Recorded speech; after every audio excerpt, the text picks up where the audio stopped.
দক্ষিণ চট্টগ্রামের তৃণমূল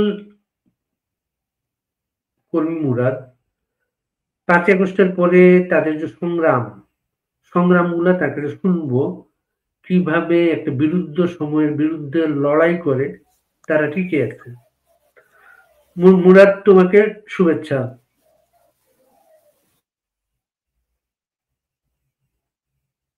তুমি আমার কথা শুনতে পাচ্ছ মুরাদ?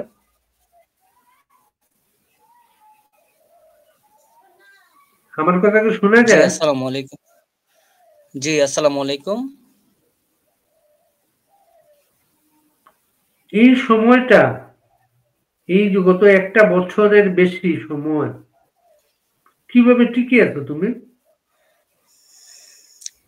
আসলে আমরা হচ্ছি একটা বছর বলতে গেলে আমরা আমাদের যে সংগ্রাম সেটার কোনো আজ পর্যন্ত কোনো শিডিউল নাই যে আমাদের এই সংগ্রামটা 10 বছর, 20 বছর, 5 বছর থাকতে হবে।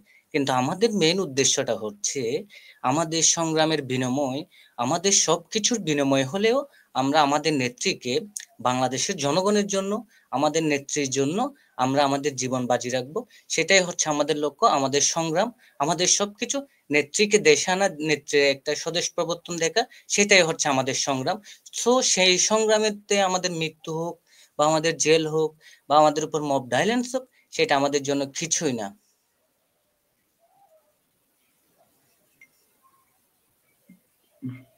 তুমি কিসে পড়াশোনা করতে এমনি? আমি হচ্ছে আপনার 2021 সালে এসএসসি পরীক্ষা দিয়েছি আমার বাঁশখালী উপকূলীয় ডিগ্রি কলেজ থেকে। এরপর থেকে আমি 5ই আগস্ট পরবর্তী যেটা আমাদের এসএসসি পরীক্ষার সুযোগ রয়েছে, এই আমার যে ছাত্রলীগ করার কারণে আমি ফর্ম ফিল আপ করাইতে পারি নাই, যার কারণে এবারে এসএসসি পরীক্ষা ছিল, এসএসসি পরীক্ষাটা দেওয়া হয় না। এই যে পরীক্ষা দিতে পারো নাই, মা বাবা কি বলে? মা না বাবা না খুব হতাশ? না মা বাবা তো একটা বলবে যে ছেলেদের যখন বলে যে ছাত্রলীগের মেইন উদ্দেশ্য হলো পড়াশোনা, যদি পড়াশোনাই করতে না পারো তাহলে ছাত্রলীগের রাজনীতি কিভাবে করবা? তা আমি বলি যে 1 বছর 2 বছর সেটা না, আমরা যে পরীক্ষা দিতে পারতেছি না, কিন্তু আমার নেত্রী শেখ হাসিনা যখন বাবার হাত ধরে স্কুলে যাওয়ার সময় তখন মায়ের হাত ধরে আমাদের জাতির পিতা বঙ্গবন্ধু শেখ মুজিবুর রহমানকে দেখতে গেছেন জেলখানার গেটে। সেক্ষেত্রে আমার পড়াশোনা থেকে, আমার জীবন থেকে একটা বছর চলে গেল, সেটার জন্য সো আমি কিছু মনে করি না। তোমার মতো তোমার সহকর্মীদের কতজন আজকে সবার পড়াশোনা বন্ধ?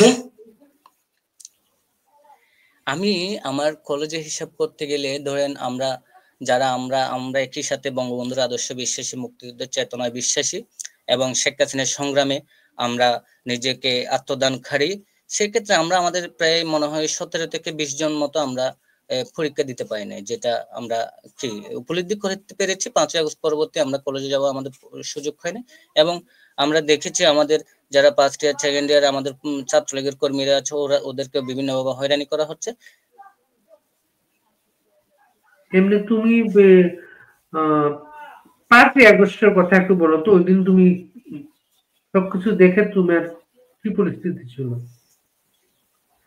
না, 5ই আগস্টে যখন আমি আসলে 7 তারিখ আমরা আমাদের অস্তিত্ব রক্ষার সংগ্রামে ছিলাম, তো ওখান থেকে আমি আমার পায়ে প্রচন্ড আঘাত আসছে। তখন আমি রাতে ঘুমানোর পর প্রায় হচ্ছে আপনার 1টা পর্যন্ত আমি ঘুমছিলাম, দুপুরে 1টা পর্যন্ত। তখন আমার ফোনে একটা কল আসে 1টা 34 মিনিটে। তখন আমাকে বলা হয় তুমি কোথায়, তুমি এখন বাসা থেকে মুভ করো। তখন আমি আমার কাউন্সিলর কার্যালয়ে আসি। ওখানে আসার পর আমি দেখতেছি যে প্রায় 2টার দিকে তখন আমাদের অফিস ভাঙচুর হচ্ছে, আমরা যে এরিয়াতে ছিলাম সেখানে ভাঙচুর হচ্ছে। প্রায় বিএনপি জামাতের লোক আপনার 5 থেকে 6 হাজার যখন আমাদের উপর আক্রমণ করা শুরু করলো, তখন আমরা একটা আমাদের অফিসের মধ্যে আত্মগোপনে চলে যায়। তো আমরা ওখান থেকে আমরা প্রায় আপনার 5 তারিখ 6 তারিখ 7 তারিখ আমরা 5 থেকে 6 7 8 তারিখ পর্যন্ত আমরা ওই বিল্ডিং এ অবরুদ্ধ ছিলাম, এবং সেখানে আমাদের জাস্ট শুধু পানি খাওয়ার যে এটা পরিস্থিতি ছিল সেটা পর্যন্ত আমরা পাই নাই। তবুও আমাদের এই যে কষ্ট, সংগ্রাম, ত্যাগ সবকিছু আমরা মাননীয় প্রধানমন্ত্রী বঙ্গবন্ধু কন্যা শেখ হাসিনার জন্য আমরা উৎসর্গ করেছি। ওই বিল্ডিংটা কোন জায়গায়? বিল্ডিংটা এটা হচ্ছে আমি এই যে আপনার হচ্ছে বাকলিয়া, দক্ষিণ বাকলিয়া 19 নাম্বার ওয়ার্ড। বিল্ডিং এর কোন জায়গায় অবরোধ ছিলে, কয় তলায়? আমরা আপনার হচ্ছে 5 তলায় অবরুদ্ধ ছিলাম। কতজন একসাথে ছিলে? আমি আমি ছিলাম, আমার কাউন্সিলর ছিল, আমি একজন কাউন্সিলরের সহকারী, অ্যাসিস্ট্যান্ট সহকারী। আমি আর আমার কাউন্সিলর অবরুদ্ধ ছিলাম। মানে ঘরটাকে অন্ধকার ছিল না লাইট ছিল?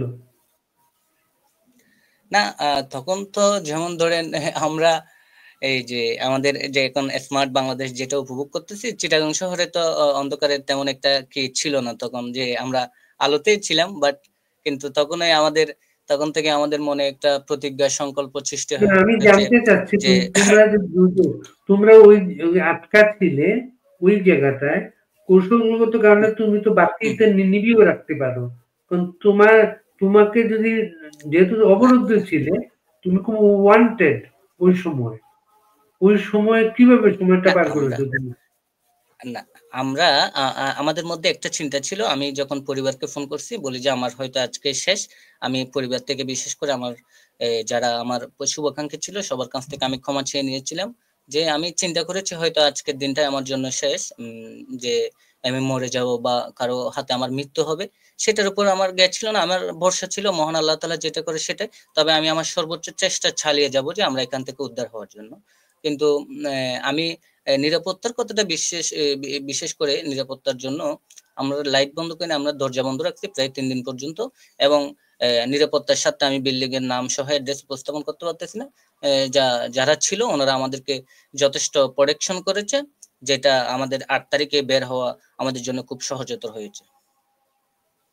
ওই যে 3 দিন ওখানে ছিলে, ঘরে কোনো তুমি একটা মানে বলেছ শুধু পানি খেয়েছিলে, অন্য কোনো ফুড হ্যাঁ, ছিল না? না আমি পানি খেয়েছি আর হচ্ছে আপনার রংসা খাইছিলাম একটা, মনে হয় রংসা খাইছিলাম। যে ফ্রুট, যা আদার্স যা জিনিসপত্র ছিল, যে আমরা এক জায়গায় থেকে গিয়ে অন্য জায়গা থেকে এটা আর্নিং করব, সে পরিস্থিতিটা আসলে ছিল না। কিভাবে বেরিয়ে আসলে সেখান থেকে? আমরা যখন সকাল সকাল যখন আপনার 5টার সময় হয়েছিল, তখন আজান দিচ্ছে। আমি আমার একটা বিল্ডিং এর মধ্যে আমার নাম্বার থেকে একটা মানুষকে ফোন করলাম। তো যারা আমাদেরকে অবরুদ্ধ করেছে তারা যখন আমার নাম দেখছে, ফোন করলে ওকে মেরে মোবাইল টোবাইল নিয়ে ফেলছে। তখন আমার জন্য আরো এখান থেকে বের হওয়া ডিফিকাল্ট হয়ে গেছে, যে কারোর সাথে যোগাযোগ করতে পারতাম না। লাস্ট শেষ মুহূর্তে আমি কি করছি, আমার যে আমরা বিভিন্ন জায়গায় ভ্রমণে যাইতাম, যেমন ধরুন কক্সবাজার, ঢাকা, পদ্মা সেতু দেখতে গেছিলাম। ওখানে আমাদের গাড়ি পরিচিত ছিল। তো আমি আপনাদের যে কোনো ভাবে আমাদেরকে কি করতে হবে, উদ্ধার করতে হবে। তখন উনি বলেছে যে তোমরা এখন কোন জায়গায়? আমি বলি যে আমরা এই জায়গায় আছি। বলে যে কি করতে হবে? আমি বলি যে ভাই আমাদেরকে যে কোনো ভাবে উদ্ধার করতে হবে। তখন উনি 2টা বিমান নিয়ে আসলো। তো আমি বললাম যে আমাদের রাস্তা হচ্ছে 12 ফিট বাই 12 ফিট, আপনার গাড়ি আনতে হলে 12 ফিটে আনতে হবে। বলে যে কিরকম? আমি বলি যে আমরা যে বিল্ডিং থেকে বের হব, এই বিল্ডিং এর সামনে যেটা গাড়ি থাকবে, যেটা সামনে থাকবে সেটাতে আমরা উঠবো, যেটা পিছনে থাকবে সেটা খালি থাকবে। তো আমাদের শত্রুপক্ষরা যখন পিছনের গাড়িটা তাড়া করছিল, ওই গাড়িটা ব্রেক করার সাথে সাথে ওরা সবাই আটকে গেছে। যে রাস্তা ছোট হওয়ার কারণে আমাদের ফার্স্ট গাড়িকে ওরা কি করতে পারে না, আক্রমণ করতে পারে না। তো এখান থেকে আমরা এসে আমাদের গন্তব্য পৌঁছে গেছি। এইটাই আল্লাহ রক্ষা করছে। ওই 3 দিন তারা পাহারা দিয়ে রেখেছিল যাতে কোনোভাবে ধরতে পারে, তাই না? না, ওরা হচ্ছে একটা টিম, মানে এই যে 5 জন যায় আর 5 জন আসে, 10 জন যায় আর 10 জন আসে, এভাবেই ছিল। এরা কোন দলের এরা? এরা বিএনপি জামাতের ছিল। হ্যাঁ, এদের কি চিনতে আগে থেকে? না আমি যে মানে পলিটিক্যালি যেটা আমার স্থানীয় পর্যায়ে যেটা রাজনীতি আসে, আমি আমার স্থানীয় পর্যায়ে, আমার গ্রাম পর্যায়ে আমি রাজনীতি করি। বিএনপি জামাত সবাইকে আমি চিনি। হ্যাঁ, কিন্তু আমি যখন যে আপনার মহানগরে রাজনীতি করতাম, যে যেমন ধরেন আমরা যখন ক্ষমতায় ছিলাম, যে তখন বিএনপি জামাত আমরা সেটা হিসাব করি না। আমরা হিসাব করছি কি আমাদের সরকার ক্ষমতায় আছে, আমরা জনগণের প্রতিনিধিত্ব করতেছি, আমরা জনগণকে সেবা দিয়ে যাব। সবকিছুর ঊর্ধ্বে গিয়ে সেটা আমার জনগণ। হ্যাঁ, সেক্ষেত্রে কারো কাছে বিএনপি জামাত সে সম্পর্ক আমাদের সম্পর্ক ছিল না, বাট আমরা সেই চোখে দেখি নাই, সবাইকে জনগণ হিসাবে দেখেছি।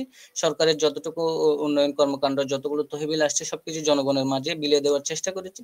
কিন্তু যে বা যারা আসছে 5ই আগস্টের পরবর্তী, তাদেরকে আমরা কখনো 5ই আগস্টের আগে আমরা দেখি নাই। এখন কি তাদেরকে দেখতে পাও কোনো জায়গায়? না, আমি এখন যে জায়গায় যে মহানগর থেকে আমি এখন অনেক দূরে আছি, যেটা আমার আপনার হচ্ছে ফৌজদারি কতগুলা ব্যাপার স্যাপার আছে, জাহানের নিরাপত্তা যেটা ব্যাপার স্যাপার সেটা এখন আরো ডিফিকাল্ট হয়ে যাচ্ছে, বিশেষ করে কারণ টার্গেট কিলিং এর উপর যে বাংলাদেশে অনেক হত্যা কর্মকাণ্ড আমরা দেখতে পাচ্ছি। সেজন্য আমরা এখন কি আছি, মানে যেখানে আছি আমরা আমাদের জায়গা থেকে দূরে আছি, এবং যেখানে আছি যে জায়গায় আছি সেখান থেকে আমরা আমাদের দলীয় কার্যক্রম পরিচালনা করতেছি। ওই যে যারা তোমাদেরকে আঘাত করতে চেয়েছিল তাদেরকে বা তাদের সরি, লোকজনকে, যারা তোমাদেরকে আঘাত করতে চেয়েছিল, ওরা কি ওই শুধু তোমাদেরকে আঘাত, না ওই এলাকায় লুটপাট করেছে তারা? না, লুটপাটের বিষয়টা তো হচ্ছে এমন পর্যায়ে চলে গেছে যা সে মানে আমাদের বাসায় প্রকাশ করার মতো না। তো সেক্ষেত্রে লুটপাট করছে, সবকিছু করছে। যে আমাদের লুটপাটের চাইতেও হচ্ছে আমাদের যারা মব ভায়োলেন্স করে মানুষজনকে, আজকে মানুষের নিরাপত্তা নাই, মানুষের এই যে মানবাধিকার গুলো থেকে বঞ্চিত হচ্ছে, সেটাই আমাদের মুখ্য বিষয়। লুটপাট হচ্ছে আপনি আমার একটা জিনিস চলে গেল, সেটা আমি যদি বেঁচে থাকি সেটা আমি আবার কাউন্টার করতে পারবো, কিন্তু আমি যদি চলে যাই সেই আমার জিনিসটা তো আমি কাউন্টার করতে পারবো না। সেক্ষেত্রে আমি আমার অস্তিত্ব রক্ষার জন্য আমার সর্বোচ্চ ত্যাগ দিয়ে আমার চেষ্টা করতে হবে যে জাতি এবং দেশকে রক্ষা করার জন্য। তোমার এমনি মামলা আছে তোমার বিরুদ্ধে এখন? হ্যাঁ, মামলা হচ্ছে এটা, এই যে বাংলাদেশে এখন মামলা যে এমন একটা জিনিস হয়ে গেছে, এই মামলাটা আমরা সকালবেলায় যখন পান্তা ভাত খাইতাম উঠতাম, যে পেঁয়াজ আর এই কাঁচামরিচ দিয়ে পান্তা ভাত, সেটা আমাদের জন্য একটা খুবই মানে ফেভারিট ছিল। হ্যাঁ, এখন মামলাটা হচ্ছে এমন একটা জিনিস যে মামলা খাইতেও ভালো লাগে। কেন ভালো লাগে? প্রধানমন্ত্রী বঙ্গবন্ধু কন্যা শেখ হাসিনার সাথে মামলা করাটা কি এত সহজ বলেন? যে কোনো দুঃখ নাই যে প্রধানমন্ত্রী শেখ হাসিনার সাথে মামলা হোক, মামলা খাবো, জেলে যাব। যেখানে বঙ্গবন্ধু শেখ মুজিবুর রহমান একটা জাতি এবং একটা স্বাধীন দেশ দেওয়ার জন্য 4862 দিন কারাগারে ছিলেন, সেক্ষেত্রে আমি কিছু না। মানে কয়টা মামলা তোমার বিরুদ্ধে এখন? আমার বিরুদ্ধে আমি আজ পর্যন্ত যে পাইছি, আমার মনে হয় 3টা নাকি 4টা ছিল। মানে তুমি ছাড়া খুব গুরুত্বপূর্ণ কারা কারা আছে এই মামলায়? আমি যে মামলায় আসামি হচ্ছে, এখানে বাংলাদেশের সাবেক সহ বর্তমান সংসদ সদস্য 300 আসনের এই সংসদ সদস্যরা আছে। চট্টগ্রাম মহানগর আজম রনি, হেলাল আকবর চৌধুরী বাবুর ভাই, তারপর হচ্ছে আসাদুল আলম বাচ্চু ভাই, তারপর হচ্ছে ওয়াসিম ভাই, মানে এই সব হেভিওয়েটের সাথে আমাকে করা হয়েছে। তোমার সহকর্মীদের মধ্যে অ্যারেস্টার কয়জন, গ্রেপ্তার কয়জন আছে এখন? আমার সহকর্মীদের মধ্যে হচ্ছে আমি যতটুকু আমাদের যে কমিটমেন্ট আছে, আমাদের একটা গঠনতন্ত্র যে হোয়াটসঅ্যাপ মাধ্যমে আমরা সব মেনটেন করে হয়। তো সেক্ষেত্রে আমাদের ইউনিয়ন পর্যায়ে আমাদের 34 জন নেতাকর্মী গ্রেপ্তার ছিল। তারপর হচ্ছে আমার একদম যেটা আমার আমি যাকে নিয়ে আমার রাজনৈতিক চিন্তা ভাবনা ছিল কলেজ স্কুল লাইফ থেকে, আমি স্কুল লাইফ ক্লাস 6 থেকে আমার রাজনীতির সূচনা হয়। তখন আমার এই ফ্রেন্ডটা কারাগারে ছিল, 3 মাস পর উনি বের হয়েছে। বর্তমানে আমার ইউনিয়ন থেকে 36 জন কারাবরণ করেছে অবৈধ সরকারের বিরুদ্ধে আন্দোলন করতে গিয়ে, জয় বাংলা স্টিকার মারতে গিয়ে, তারপর হচ্ছে আপনার রিপ্লেট বিতরণ করতে গিয়ে। তবে এখন পর্যন্ত আমার নেতাকর্মী প্রায় 20 থেকে 30 জন মতো আমাদের ছাত্রলীগের নেতাকর্মীরা এখনো জেলে রয়েছে। যারা মুক্তি পেয়েছে ওদের অভিজ্ঞতাটা কি হুম, জেলের? হুম। ওদের অভিজ্ঞতাটা হচ্ছে আমি যখন প্রত্যক্ষ এবং পরোক্ষভাবে সবার সাথে আলোচনা করেছি যে মানে যখন হচ্ছে জেল, তো আসলে আমাদের যারা নতুন যে সংগ্রামী বিপ্লবী আছে তাদের জন্য জেল কোনো ব্যাপার না। কারণ আমি আপনার হচ্ছে আমি ক্লাস 8 এর জেসি পরীক্ষা দিয়েছিলাম, যে আমি কারাগার থেকে আমি বৃহস্পতিবারে বের হয়ে শনিবার আমার পরীক্ষা ছিল। আমি ক্লাস 8 এ থাকা অবস্থায় জেলে গেছিলাম পারিবারিক বিষয় নিয়ে, জায়গা জমির বিষয় নিয়ে। তখন থেকে আমি মনে করছিলাম জেলে যাওয়াটাই প্রতিটা মানুষের ক্ষেত্রে একটা মানে জ্বলন্ত উদাহরণ, যেটা বলে যে মানুষ বাস্তব জীবন অভিজ্ঞতার জন্য একবার জেলে যেতে হয়, সেটা আমি উপলব্ধি করেছি। তো আমি যারা জেল থেকে আসছে ওদের সাথে কথা বলেছি, মেজরিটি পার্সেন্ট জেল থেকে এসে ওরা মানসিকভাবে একটু ক্ষতিগ্রস্ত হয়েছে। মানে ওরা আর আগের মতো অ্যাক্টিভ না বলতে চাও? অ্যাক্টিভ, হ্যাঁ, মানসিকভাবে একটু ক্ষতিগ্রস্ত হয়েছে, হোক সেটা অর্থনৈতিকভাবে প্রেশার, হোক পারিবারিকভাবে প্রেশার। তবে আমরা চেষ্টা করতেছি আমাদের এই নেতাকর্মী যারা মানসিকভাবে ক্ষতিগ্রস্ত হয়েছে তাদের এটা কাটিয়ে তুলে আমরা আমাদের এই মুক্তির সংগ্রামে আশা রাখি ওরা আবার সবাই যোগ দিবেন ইনশাল্লাহ। এটা কি মনে হয় পরিবারগুলা জেলে যখন যায় একটা ছেলে, পরিবার নানাভাবে ক্ষতিগ্রস্ত হয়, অর্থনৈতিকভাবে, মানসিকভাবে না ক্ষতিগ্রস্ত হয়। সেই কারণে জেল থেকে বেরোবার পরে তাদেরকে বলে, বাবারে আর দরকার নাই, তুমি এগুলা যাবে না। এটা এমন কোনো ব্যাপার হতে পারে এটা? যেমন হচ্ছে আমি যদি হিসাব করতে দেখি, আপনি যদি আমাকে লং টাইম সময় দেন, আমি আপনাকে আপনার প্রশ্ন যেটা কোয়েশ্চেন করছেন আমার এটা আনসার দিতে আমার 3-4 মিনিট সময় লাগবে। যদি আপনি আমাকে অনুমতি দেন আমি দিতে পারি। বলো।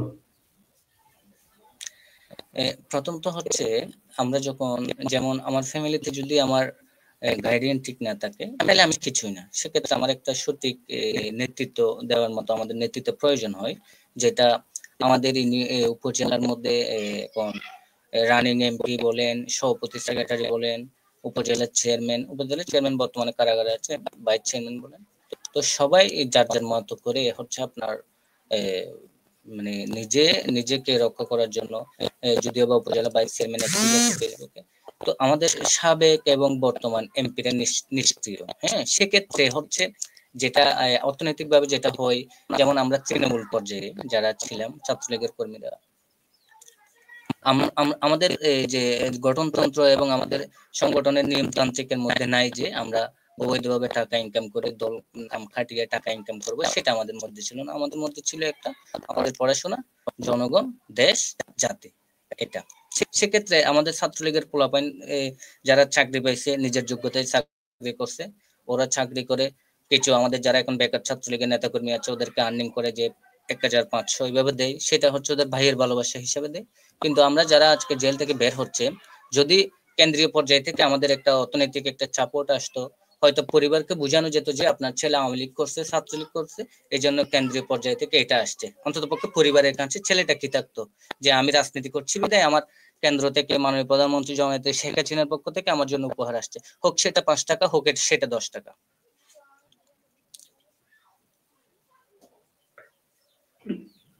তুমি এতক্ষণ যা বললে তাতে বোঝা গেল 5ই আগস্ট যখন শেখ হাসিনাকে বাইরে নিয়ে যাওয়া হচ্ছে, তুমি একটা ভবনে আটকা আছো, ওই সময় এটা তুমি দেখতে পাওনি, তাই না?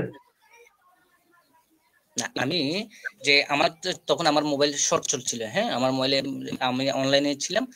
আপনার তো ধরেন 11টার দিকে মনে হয় নেট একটু স্লো ছিল, যে একটার পরে নেট ক্লিয়ার হয়ে গেছে। তখন আমি দেখতেছি, আমি দেখার পর আমি আসলে মানসিকভাবে একটু ভেঙে পড়েছিলাম, যে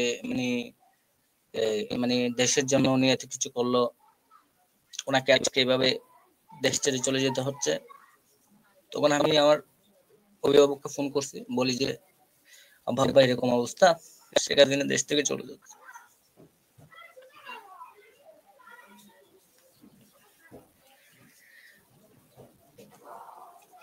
তখন উনি বলেছে ধৈর্য ধরতে হবে, সাহস হারাবি না, মনোবল শক্ত রাখ, দৃঢ় বিশ্বাস রেখে এগিয়ে যেতে হবে। তখন আমি মানসিকভাবে স্ট্রং হই এবং আমি চেষ্টা করি আমি ওখান থেকে উদ্ধার হব।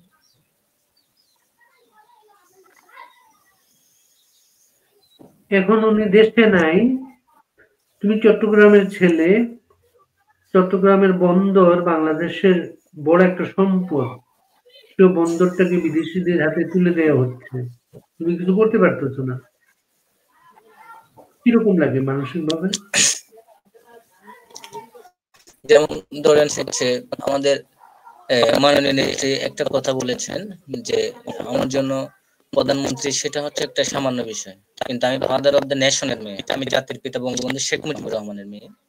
আমি দেশের জায়গা বেচে দেশকে কারো কাছে ইজারা দিয়ে ক্ষমতায় থাকবো, সেটা আমার পক্ষে সম্ভব না। সেক্ষেত্রে বন্দর, তারপর হচ্ছে আপনার সেন্ট মার্টিন, দেশের বিভিন্ন বড় বড় ইন্ডাস্ট্রি যেগুলো আছে, যেগুলো থেকে আমরা বৈদেশিক ভাবে বাণিজ্যিক ভাবে আমরা বিশেষ করে ধরতে গেলে আমাদের চট্টগ্রাম বন্দরটা হচ্ছে বাংলাদেশের জন্য বাণিজ্যিক একটা ফুসফুস, যেটা না হলে বাংলাদেশ অর্থনৈতিক ভাবে এগিয়ে যাওয়া অসম্ভব। সেক্ষেত্রে বিদেশিদের হাতে যখন আমাদের বন্দর চলে যায়, দলমত নির্বিশেষে সকলে গিয়ে আমাদের উচিত হবে আমাদের দেশের অর্থনৈতিক রক্ষা করার জন্য আমাদের এই যে মেটিকুলাস ডিজাইন, সেটার বিপক্ষে গিয়ে আমাদের প্রত্যক্ষ জায়গা থেকে সর্বোচ্চ প্রতিবাদ গড়ে তোলা আমাদের উচিত, দলমত নির্বিশেষে সবাই কি হয়ে ঊর্ধ্বে গিয়ে। প্রতিবাদটা কি গড়ে তুলতে পারছো কেউ? হ্যাঁ, আমরা দেখেছি আমাদের বিভিন্ন জায়গায় এবং চট্টগ্রাম বন্দরে আশেপাশে অনেক প্রতিবাদ হচ্ছে, কিন্তু এই সরকার যে মানুষ যে কথা বলবে, এই সরকারের মানুষের কথা শুনবে, এই সরকার তোমার জনগণের কাছে দায়বদ্ধতা না, এই সরকারের জনগণের ম্যান্ডেট নাই, এই সরকারের জনগণের দায়বদ্ধতা নাই, তো বিদায় জনগণের কথাই শুনতেছেন। এখন যে শেখ হাসিনা প্রতিদিন বিভিন্ন কথা বলেন, বিভিন্ন গ্রুপে বক্তব্য রাখেন, তার কোন কথাটা তোমাকে অনুপ্রাণিত করে বেশি?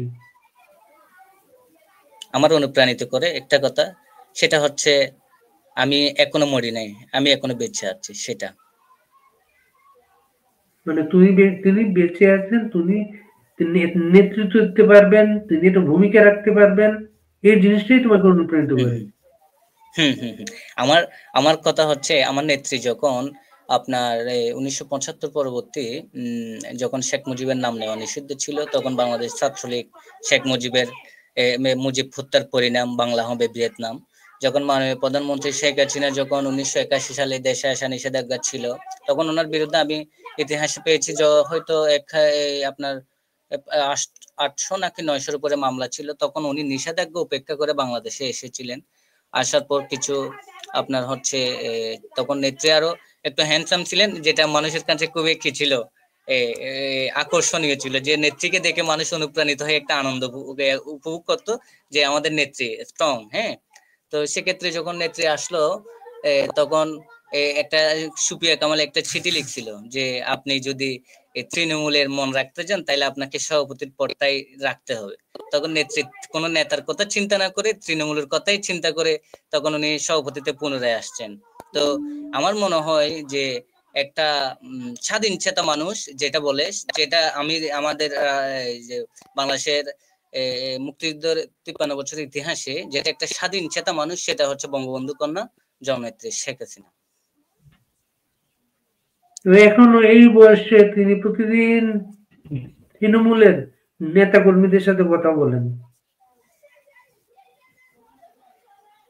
আমি এই যে এই হচ্ছে কথা বলা না, আমরা এমনও হয় মাঝে মধ্যে রাতে ঘুমানোর সময় শেখ হাসিনার ছবি নিয়ে শেখ হাসিনার ছবি দেখে আমরা ঘুমাই, কারণ আমাদের একটা যে মানসিক শান্তির একটা জায়গা আছে।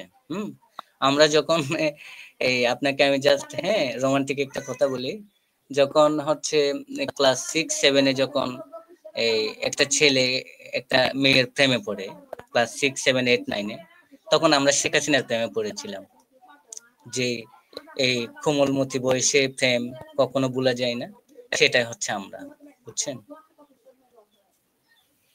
ওনাকে তুমি কি ভাবতে পছন্দ করো? আপা, দাদি, নানি, কি ভাবতে পছন্দ করো ওনাকে?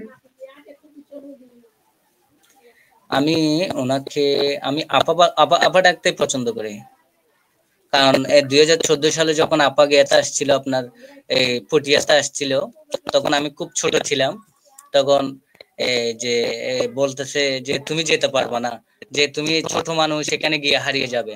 তা আমি বলি যে এখানে প্রধানমন্ত্রী আসবে, আমি যাব না, আমি গিয়ে যদি হেরে যাই এটা তো একটা নিউজ হবে, যে একটা বা এখানে তথ্য ছেল থাকবে যে একটা ছেলে হারিয়ে গেছে, তখন তো আমার নাম ওখানে ডাকবে, আমি কেন যাব না, আমি যাব। আমি তখন একদম ছোট, ধরেন না 14, এখন আমার বয়স হচ্ছে 20 বছর। হ্যাঁ, তো তো আমি একদম ছোট ছিলাম, তখন আমি নেত্রীকে দেখার জন্য মানে একদম মানুষের ফাঁকে ফাঁকে ফাঁকে ফাঁকে গিয়ে ডাইরেক্ট মঞ্চের সামনে চলে গেছিলাম যে নেত্রীকে একটু দেখবো। তো নেত্রীর মালা যেটা দেখছিলাম, এটা যে তখন রোদ ছিল, যে আমি নেত্রীকে মনে করি এই মালার সড়ক যেটা আসছে ওইটা দেখে আমি বুঝতে পারলাম যে এটা আমার নেত্রী, কাছ থেকে একদম কাছ থেকে দেখলাম। সেই তোমার নেত্রীকে তারা ফাঁসি দিয়ে হত্যা করতে চায়। আমার যে নেত্রীকে যদি ফাঁসি দিয়ে হত্যা করার কোনো মনোভাব এই সরকার, অবৈধ সরকারের থেকে থাকে, সেক্ষেত্রে বাংলাদেশের ছাত্রলীগের কথা, যুবলীগের কথা, আওয়ামী লীগের কথা, প্রত্যক্ষ ছাত্রলীগ যুবলীগের গলায় ফাঁসির দড়ি ঝুলানোর পর যদি দড়ি বেঁচে থাকে, তখন শেখ হাসিনার গলায় ফাঁসির দড়ি উঠাতে পারবে, এর আগে না। মানে তুমি বিশ্বাস করো না তাকে কেউ হত্যা করতে পারবে? মানুষ তো হচ্ছে প্রত্যেকটা মানুষের মৃত্যুর স্বাদ অনিবার্য, সেটা আজকে হোক কালকে হোক, আপনি আমি সবাই মৃত্যুর স্বাদ গ্রহণ করবো। কিন্তু মাননীয় প্রধানমন্ত্রী জননেত্রী শেখ হাসিনাকে মেটিকুলাস ডিজাইনলি যে অবৈধ ট্রাইব্যুনাল ক্যাঙ্গারু কোর্টের মাধ্যমে ফাঁসি দিবে, সেটা বাংলার মাটিতে কখনো হবে না, হবে না। কারণ হওয়ার আগে অন্তত পক্ষে আমি মুরাদ মরে যাওয়ার পর যদি হয় সেটা আমি দেখব না। বাংলাদেশে নাকি ফেব্রুয়ারি মাসে ইলেকশন হবে, সেই ইলেকশনে আওয়ামী লীগকে তারা অংশ নিতে দিবে না। কি করবে তুমি সেদিন? আমাদের বাংলাদেশ আওয়ামী লীগের প্রেসিডিয়াম সদস্য জাহাঙ্গীর কবির নানক ভাই একটা কথা বলেছেন যে আওয়ামী লীগ বিহীন নির্বাচন কেমন হয় খালেদা জিয়ার থেকে জিজ্ঞেস করুন। এর কোনো আর কি নাই, যে কথা নেই। উনি মনে 15 ফেব্রুয়ারি নির্বাচনের কথা মনে করিয়ে দিয়েছেন। 1996 সালে 15 ফেব্রুয়ারি একটা নির্বাচন হয়েছিল। সেদিন আওয়ামী লীগ গণ কারফিউ নামে একটা কর্মসূচি ঘোষণা করেছিল। কারফিউর মতো ছিল, রাস্তাঘাটে কোনো লোক ছিল না, কোনো গাড়ি ঘোড়া চলে নাই। সেই ইলেকশনে খালেদা জিয়া একা একা জিতে গেল, ক্ষমতায় থাকতে পারেন নাই। ওই ঘটনা বলেছেন জাহাঙ্গীর নানক। না, জাহাঙ্গীর কবির নানক ভাই যেটা বলেছেন, ওনারা হচ্ছে আমাদের দিক নির্দেশক। হ্যাঁ, আমরা ওনাদের এই দিক নির্দেশনা অনুসরণ করি। তবে উনি যেটা বলেছেন সেটা তো ওনার রাজনৈতিক, কূটনৈতিক সবকিছু বিবেচনা করে বলেছেন। কিন্তু আমরা যেহেতু এখনো তৃণমূল পর্যায়ে ছাত্র রাজনীতি করি, তাহলে আমাদের অনেক কিছু জানার আছে, অনেক কিছু শিকার আছে। তবে আমরা এটা বিশ্বাস করি জনগণের এই সমর্থন ছাড়া কারণ নির্বাচন বাংলাদেশে টিকতে পারে না, সেটা বিএনপি হোক বা অন্য দল হোক। কারণ হচ্ছে জনগণই একমাত্র, শেখ হাসিনাতেই জনগণের রাস্তা, সেটা মানুষ স্পষ্টভাবে এখন বুঝে যাচ্ছে। শেখ হাসিনা সর্বশেষ একটা বক্তৃতায় বলেছেন, আওয়ামী লীগ ছাড়া নির্বাচন কি করে করার চেষ্টা করে আমরা এঁকে নেব, দেখবো।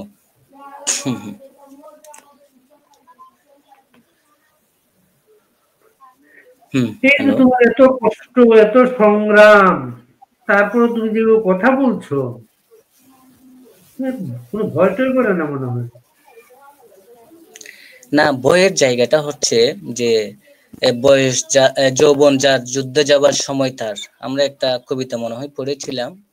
তো যেখানে আমাদের যে আমরা যদি হিসাব করতে যাই, আপনি ধরেন বঙ্গবন্ধু শেখ মুজিবুর রহমান একটা মানুষ, সাদামাটা একটা মানুষ, ক্লাস 5 থাকা অবস্থায় নিজের গায়ের চাদর উদার মনের একটা মানুষ, যে সরোয়ার উদ্যানে বক্তব্য দিয়ে 7 কোটি। তোমার সাউন্ডে একটু সমস্যা হচ্ছে, মাইকের সমস্যা, সাউন্ডের সমস্যা এখন বোঝা হচ্ছে। যাচ্ছে? এখন বোঝাচ্ছে, এখন বোঝা যাচ্ছে? এখন বোঝাচ্ছে। তো শেখ মুজিবের মতো শেখ মুজিবের মতো একটা মানুষ যে সরোয়ার্দী উদ্যানে বক্তব্য দিল, এবারে সংগ্রাম আমাদের মুক্তির সংগ্রাম, রক্ত যখন দিয়েছি আরো দিব, তখন মানুষের এই কথাটাকে মনে প্রাণে বিশ্বাস করে ভালোবেসে বঙ্গবন্ধুর জন্য 30 লক্ষ মানুষ জীবন দিতে প্রস্তুত হয়ে গেছেন। এর চাইতে বড় পাওয়া একটা জাতির জন্য আর কিছু হতে পারে না। তো আমরা সেই নেতারই কর্মী, অর্থাৎ যেটা 1948 সালে 4 জানুয়ারি আমাদের বঙ্গবন্ধু শেখ মুজিবুর রহমানের নিজ হাতে গড়ে দিয়েছেন ছাত্রলীগের আমাদের এই সংগঠন, যেটা দক্ষিণ এশিয়ার মধ্যে সর্ববৃহৎ ছাত্র সংগঠন হিসেবে স্বীকৃতি পেয়েছে। সেই সংগঠন তো তারা নিষিদ্ধ করে রেখেছে। তুমি তো নিষিদ্ধ সংগঠনের নেতা। নিষিদ্ধ সংগঠনের নেতা যে ইয়াহিয়া জিন্নাহ, তারা করেছে যে আমরা যেমন বঙ্গবন্ধুকে স্মরণ করি না, তো তাদের পিতাকে তারা স্মরণ করে আমাদের নিষিদ্ধ করলো, তাতে আমাদের যায় কিছু আসে যায় সেটা আমরা মনে করি না। কারণ ওরা নিষিদ্ধ করলে আমরা মহাপলয়, যে আমরা আমাদের সংগ্রাম সবকিছু আমরা চালিয়ে যাচ্ছি। তো আমরা নিষিদ্ধ নিয়ে আমাদের মাথা ব্যথা নাই, কারণ আমরা জানি নিষিদ্ধ প্রেমের প্রতি মানুষের ভালোবাসা এমনিতেই থাকে। এবং তারা ৭১-এ যে ছাত্রলীগের নেতৃত্বে মুক্তিযুদ্ধ শুরু হয়েছিল, ৭১-এর এই পরাজিত শক্তি আজকে বাংলাদেশের ক্ষমতায়। তারা তোমাকে ধরতে চায়, মারতে চায়, ফাঁসি দিতে চায়। সেই শক্তিটা ৭১-এর পরাজিত শক্তি। কেন এটা সম্ভব হলো? আসলে হচ্ছে, যেমন ধরেন আপনি একটা খুব সুন্দর একটা প্রশ্ন করেছেন যে কেন এটা সম্ভব হলো। হ্যাঁ, সেক্ষেত্রে হচ্ছে আমাদের জাতির পিতা বঙ্গবন্ধু শেখ মুজিবুর রহমান সদ্য স্বাধীন হওয়া দেশ, যখন বাংলাদেশে একটা সরিষা জমাত ছিল না, এরকম একটা দেশকে দাঁড় করানোর জন্য, যেটা অন্য কারো বা ইউরোপ, আমেরিকা, মধ্যপ্রাচ্য কারো পক্ষে সম্ভব হয়তো আমি জানি না, কিন্তু বঙ্গবন্ধুর ক্ষেত্রে সম্ভব হয়েছে। যে ৭১ পরবর্তী চারপাশে লাশের গন্ধ, শকুনে লাশ খায়, এবং ৩০ লক্ষ শহীদ, ২ লক্ষ বীরাঙ্গনা মা বোন সব ত্যাগকে এক পাশে রেখে যারা বাংলার মানুষকে, একটা দেশকে এগিয়ে নিয়ে যাওয়ার জন্য যে কাজ করেছে, তখন উনি বলেছে সদ্য স্বাধীন হওয়া দেশ, যারা ভুল করেছে তাদেরকে আমি সাধারণ ক্ষমা করে দিয়েছি, সবকিছু আমরা সবাই একই সাথে তখন থাকবো। সাধারণ ক্ষমা, তখন অনেককে ক্ষমা করে দেওয়া হয়েছিল। কিন্তু এখন যে ডাকসুর ভিপি, সে তো তোমার ঘরে লুকিয়েছিল। এই সার্জিস আলম, আসনাত আব্দুল্লাহ ছাত্রলীগে লুকিয়েছিল। লুকানোর ক্ষেত্রে আমি আপনার কথা একটু দ্বিমত, লুকানো লুকানো না, লুকানোটা হচ্ছে যেমন লুকানো হচ্ছে মানে আপনি আমাকে মারতে চাচ্ছেন, আমি লুকিয়ে গেছি, বা আপনি হচ্ছেন কি আপনি আমাকে আঘাত করবেন, আমি সেটা মনে করে লুকিয়ে গেছি, কিন্তু সেটা না। সেটা হচ্ছে কি আমি ছাত্রলীগ, আমি সহনশীল, আমি উদারতা, আমি মানবতা, কারণ আমি জানি আমি দেশ, জনগণ, আমার ভালোবাসা, সেটা আমাকে কি করতে হয়, ভালোবাসা দিয়ে মানুষকে আগলে রাখতে হয়। এবং একটা প্রতিপক্ষ জানে যে একটা ছাত্রলীগের কর্মী কখনো একটা মানুষকে মেরে ফেলতে পারে না, ও ভালোবাসা দিয়ে আগলে রাখবে, যদি ভুল করে সেটা ক্ষমার দৃষ্টিতে দেখবে। সেক্ষেত্রে হয়তো আজকে যারা যে ডাকসু বলেন, রাকসু বলেন, চাকসু বলেন, তখন তো আমাদের ছাত্রলীগের কর্মীরাই জানতো যে হ্যাঁ ওরা ছাত্রলীগ, জামাত করে, বিএনপি করে, কিন্তু আমাদের যে গঠনতন্ত্র দলীয় ভাবে যেটা আছে ওইটার মধ্যে কোনো এমন কিছু নাই যে প্রতিপক্ষকে ঘৃণা করতে হবে, প্রতিপক্ষকে হত্যা করতে হবে, প্রতিপক্ষকে মারতে হবে, সেরকম আমাদের সংগঠনের মধ্যে নাই, যেটা আমরা করব। এই কারণে ওরা ছিল যেটা আমাদের সহমর্মিতা, এটা লুকিয়ে না, আমাদের সহমর্মিতা ছিল। ইভেন্ট ওনারা এটা কৌশল অবলম্বন করছে যে ওনারা বলতেছে যে আমরা ছাত্রলীগের বইয়ে লুকিয়েছিলাম, কিন্তু ছাত্রলীগ কখনো মানুষকে বই দেখে না, ছাত্রলীগ মানুষকে ভালোবাসা দেয়, ছাত্রলীগ মানুষকে উপকার করে, ছাত্রলীগ মানুষের কাজে এগিয়ে যায়, সেটাই হচ্ছে আমাদের মূল লক্ষ্য। সেই চট্টগ্রাম থেকে রক্ষাটা দলটার উত্থান ঘটেছিল। তারাই আজকে সারাক্ষণ তোমাকে ভয় দেখাচ্ছে।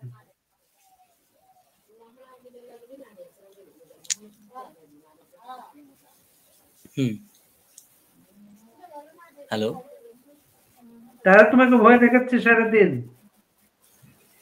সেই সংগঠন না বইয়ের জায়গাটা হচ্ছে বইয়ের চট্টগ্রাম। হ্যালো,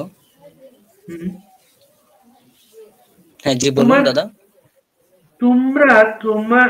তোমাদেরকে ভয় দেখাচ্ছে সেই সংগঠন, যে সংগঠনের রক্ষাটা বাহিনী উত্থান চট্টগ্রাম থেকে। সেই চট্টগ্রামে তুমি তাদের ভয়ে কিন্তু পালিয়ে বেড়াচ্ছ। না হ্যাঁ, আপনার কথা আসে, পালিয়ে যাওয়া আর জীবন রক্ষা করা এক না।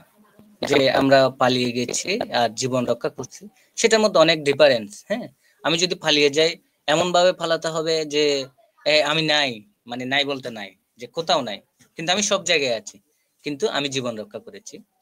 সেক্ষেত্রে পালিয়ে যাওয়া বা ভয় দেখা, সেটা আমাদের সংবিধানে নাই, যে ভয় পাবো, সেটা আমাদের ডিকশনারিতে নাই। কারণ আমরা জানি আমরা করি, আমাদের রক্ত, আমাদের ইতিহাস, 17,000 ছাত্রলীগের নেতা কর্মীরা বুকের তাজা রক্ত দিয়ে এই বাংলাদেশ স্বাধীন করেছে।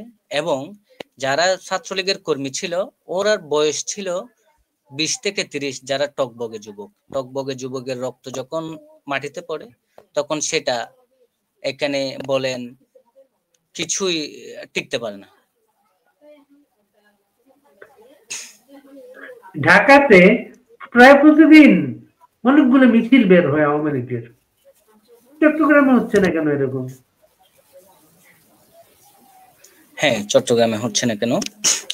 ধরেন আমি তো আসলে যে পুরা চট্টগ্রাম পুরো একটা ডিস্ট্রিক্ট, হ্যাঁ, যেহেতু ঢাকার পরবর্তীতে গিয়ে সিটি হচ্ছে মেন চট্টগ্রাম।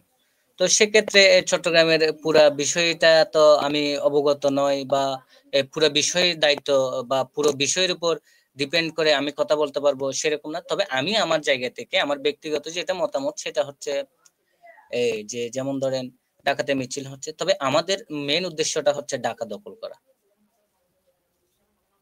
এরপরে এরপরে প্রথমে দখল যে করবে আমরা ঢাকা ঢাকা, দখল করব।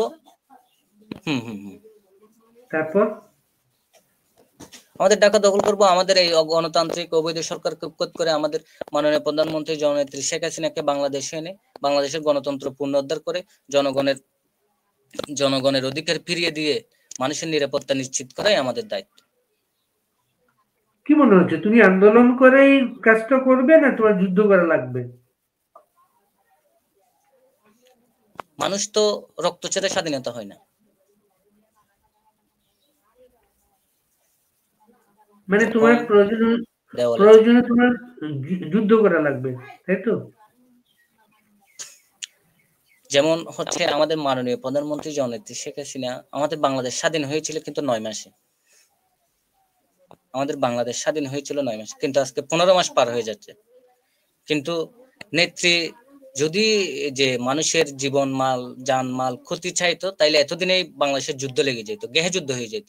কিন্তু নেত্রী সেটা চায় না। নেত্রী বলে আমি দিন রাত পরিশ্রম করে নির্ঘুম রাত কাটিয়ে আমি দেশের মানুষের জন্য বাংলাদেশকে উন্নয়ন করেছি, দেশের মানুষকে উপভোগ করার জন্য। দেশের মানুষ আমার উন্নয়ন কর্মকাণ্ড উপভোগ করবে। যদি গেহে যুদ্ধ লেগে আমার দেশের মানুষ মরে যায় তাহলে আমার উন্নয়নগুলো উপভোগ করবে। সেক্ষেত্রে আমাদের যুদ্ধ এই সেই এগুলা যদি আমাদের বাধ্যতামূলক ভাবে লগি বইটা নেত্রীর যদি ডাক দিতে হয় তাহলে বাংলাদেশের চিত্র দেখবেন 1 মিনিটের মধ্যে আপনি কি ক্লিয়ার হয়ে যাবে। আমরা শেষ করব। মুরাদ, তোমার সাহস আমাদেরকে মুগ্ধ করেছে, তোমার শপথ আমাদেরকে মুগ্ধ করেছে। তুমি শেষ করার আগে তোমার নেত্রীর উদ্দেশ্যে কিছু বলতে চাইলে বলতে পারো। আমি নেত্রীর উদ্দেশ্যে একটা কথা বলবো যে মাননীয় প্রধানমন্ত্রী জননেত্রী শেখ হাসিনা, যে আমি প্রায় সময় আমার নেত্রীর নামটা মুখে নেওয়ার সময় আমার আবেগ আপ্লুত হয়ে আমার চোখ দিয়ে পানি চলে আসে। জানি না কেন ওনার প্রতি এত ভালোবাসা, কেন জানি না যে নেত্রীকে এভাবে ভালোবেসে ফেলছি আমি। আমার যে পুরুষ মানুষের চোখের পানি সহজে আসে না, যদি কারো কাছে রিলেশন করে ব্রেকআপ হয়ে যায় তখন আসে। কিন্তু আমি আজ পর্যন্ত একটা মানুষের জন্য চোখের পানি আসে, সেটা হচ্ছে মাননীয় প্রধানমন্ত্রী নেত্রী শেখ হাসিনার জন্য আমার চোখের পানি আসে।